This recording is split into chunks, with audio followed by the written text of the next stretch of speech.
What's up guys, and welcome to my video review of the Olight S2R Baton light that I just recently picked up.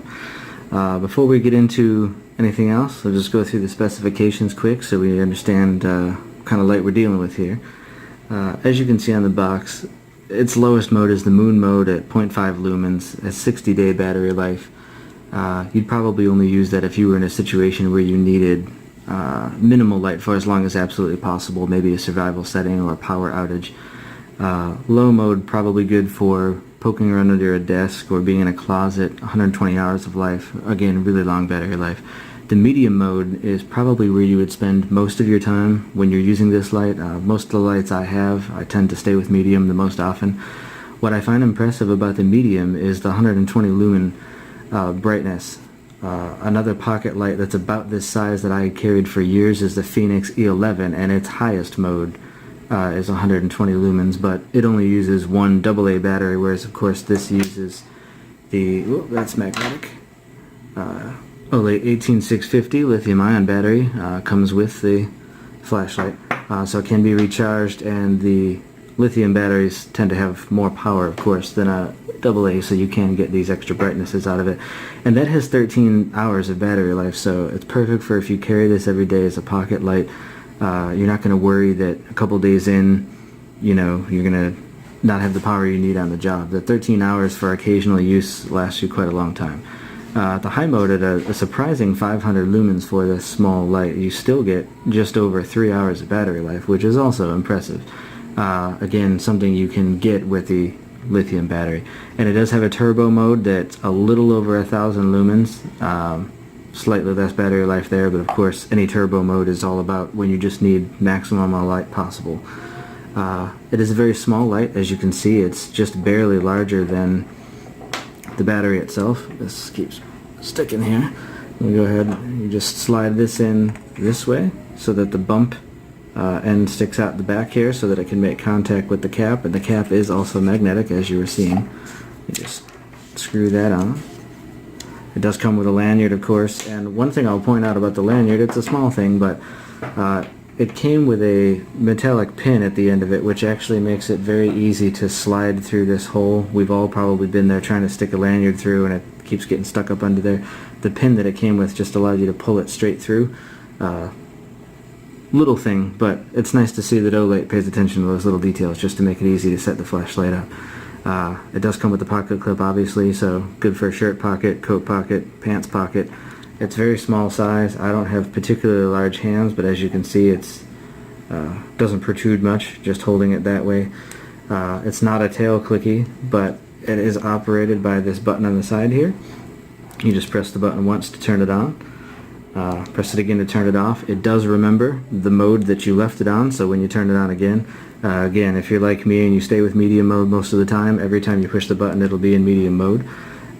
When it's on, if you want to change modes, you just press the button again and hold it down, and as you can see, it will cycle continuously through low, medium, high. And according to the instructions in the box, if you want to jump straight to the turbo mode, you just quickly double tap the button and it will come on straight to turbo mode. If you don't want that anymore but you do still want it on, you double tap again, the light will stay on, it'll be in high mode. Let me turn it off. And if you want to go into strobe mode, it's a quick triple click and you can see there's strobe there. So with no further ado, let's take this outside and see how it does in the dark. Okay, we are outside where it's fairly dark. We have a little ambient light from the neighbors, but it's dark enough I think we should be able to get a pretty clear idea of what this flashlight can do. So first off, I'm going to turn on, hold on, I've got to find the button here. Okay, here we are in moonlight, the low mode. I would say that it's kind of close to what you get when you put your cell phone flashlight on. Some cell phone flashlights are a little brighter than this, but this is usable for, it actually looks a little darker in the video out here than it actually is.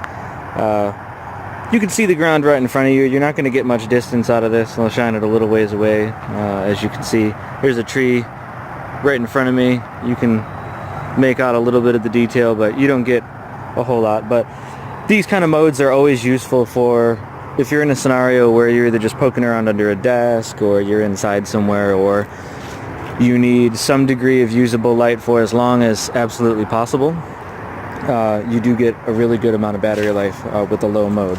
I'm going to switch it up to medium. Hold on. There we go. So on a lot of the flashlights I have, the medium tends to be the workhorse that you would probably stay with most of the time. As you can see here as I shine it around, there's some bushes over there. Shine it at some trees here. You can see that there's a lot more detail than the low mode. This is perfect for if you were going for walks at night, or pretty much any purpose really, indoors, outdoors. Those trees back there are probably about 15 feet from me, so I mean the range isn't awesome, but it's definitely usable. And certainly for shining on the ground to see where you're going, it does a pretty good job of doing that. Anything close up to you, you get a lot of good detail from.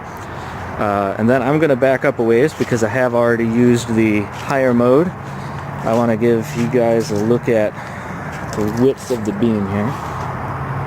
Alright, that's high mode. This is where your range comes in a lot better. All the way back there to the trees and the end of the screen is probably about 20 feet from me.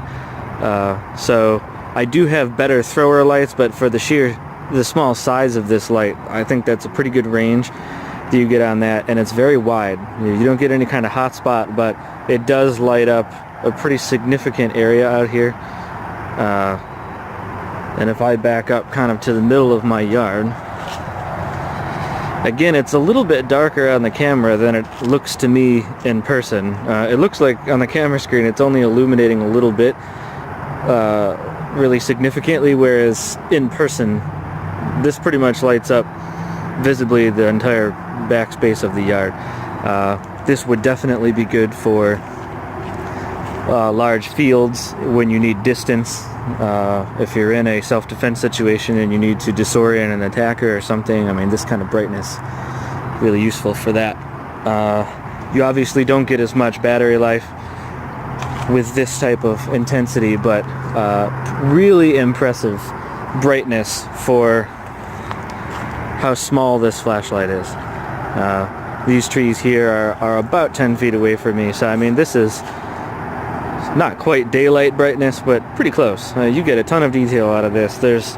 If you were looking at something in the bushes, there's no way something could hide from you. You see here that you do have a working strobe mode.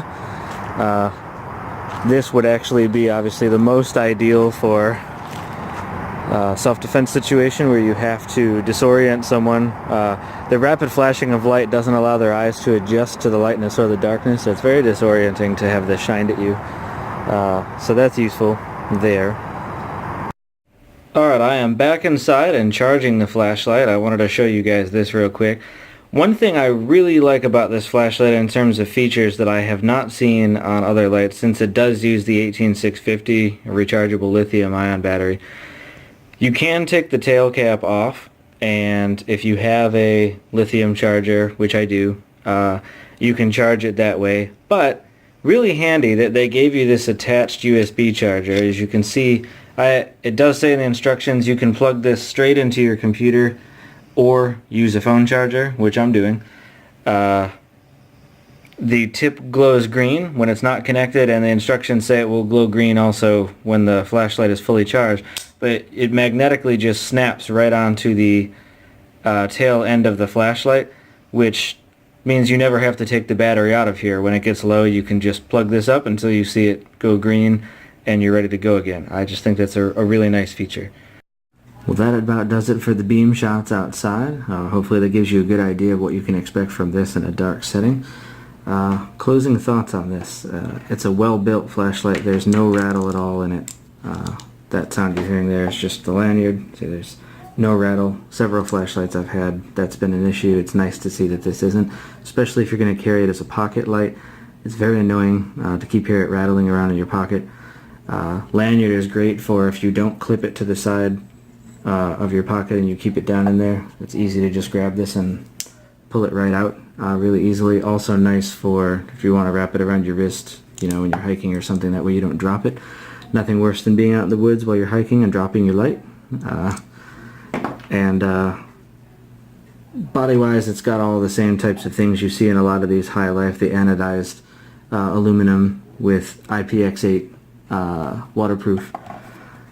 So it's nice to know, of course, if you were again outside dropping it at a stream or something, it's not going to ruin the light. Obviously, the light this small and a lens that's comparatively smaller than some of the larger lights, you're not going to get a whole ton of throw distance, and it may not focus in as you saw outside with as much of a hotspot, but it definitely has a lot of brightness to it, and you can definitely light up a pretty wide area if you're just looking for a diffused kind of spill type of light. This does a great job for that. I do also like that it can be stood up that way or right on the back, even with the lanyard attached. Let me pull that up. If you are in a situation where you want to use it like a candle mode, if you have a power outage or you're camping or something like that, it's very easy to do that. Not all lights have that feature. Very useful in a pinch. Actually, on a previous light that I had, the first day of trying it out, had a power outage, and it was the first time in quite some time I had actually tried a light this way. Very handy to do that. You'd be surprised when it's shining off the ceiling how much ambient light there actually is in the room.